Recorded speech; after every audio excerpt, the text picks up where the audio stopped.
Ann Matthews, she's our treasurer.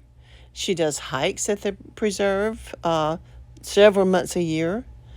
And she's even involved in the orienteering group here locally and did the World Games this year with orienteering. She's a very busy person, and we feel very fortunate that she gives us part of her time. We're lucky at Turkey Creek to have our volunteers. Hi, Ann Matthews here, getting ready to do my monthly chemistry testing at Turkey Creek Nature Preserve. As you can see, I'm down by the water. Here's my chemistry setup.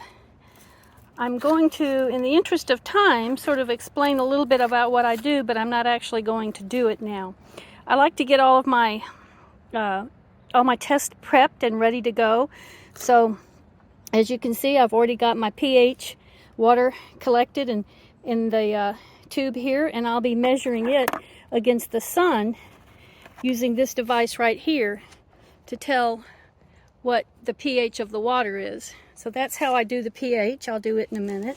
I've got some bottles of oxygenated water dissolving right here, and they'll be sitting. I'm waiting for the little particles to dissolve before I can finish testing for dissolved oxygen. The turbidity is done here. As you can see, I've added a reagent to this one, and you can tell that it is much more, let's see, I got to get over it, much more turbid. You can see the black dot barely on the one on the right, whereas the one on the left is very clear. So that's a 0 turbidity, which is good. That's what we frequently get. We hardly ever have turbidity. One reason for that is because I don't test after a heavy rain, because that way you're only testing the storm runoff and not the true character of the stream itself. Something I've started doing recently just to see what I get is total solids. And so I have a meter here that I can put into the water, take a cup of water and get a total solid reading. And I'll just be collecting those numbers for a while just to see what we get. I also test for hardness, and this is the tube I use for the hardness test. It's already got the reagents in it, and it's settling, getting ready for me to add another reagent to titrate it to a blue color. Then the alkalinity starts, after I add its tablet, starts as a blue, and I titrate it until it turns into a nice pink color.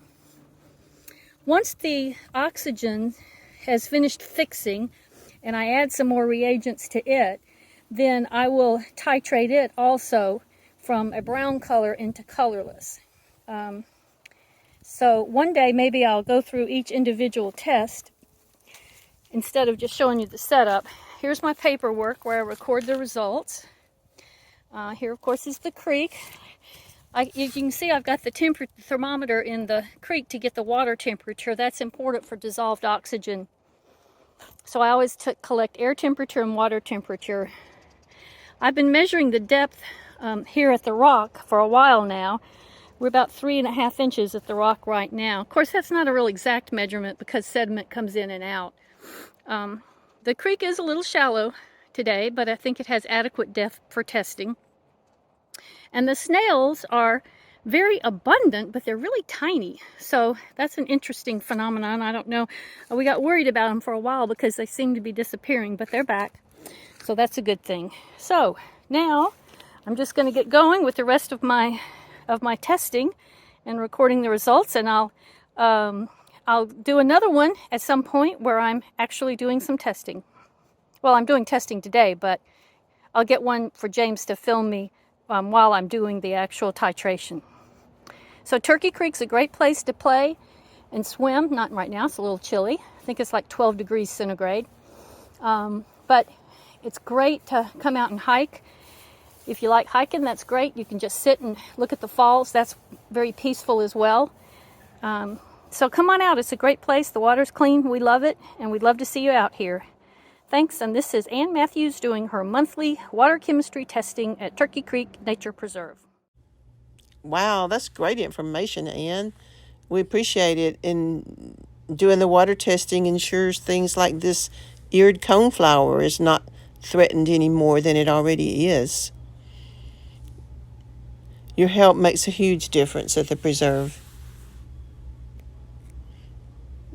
Your husband, James, and you have been valuable volunteers at the preserve for years now. We can't say enough about how much we appreciate what you do. Looking forward to more testing videos. We'd love to see more videos on all the steps that you have to do there during your water testing process. So please keep us up to date with what you're doing. Thanks again, Ann. Can't say it enough. We do appreciate you. Please help support us by liking and subscribing to our channel. Share it with other friends.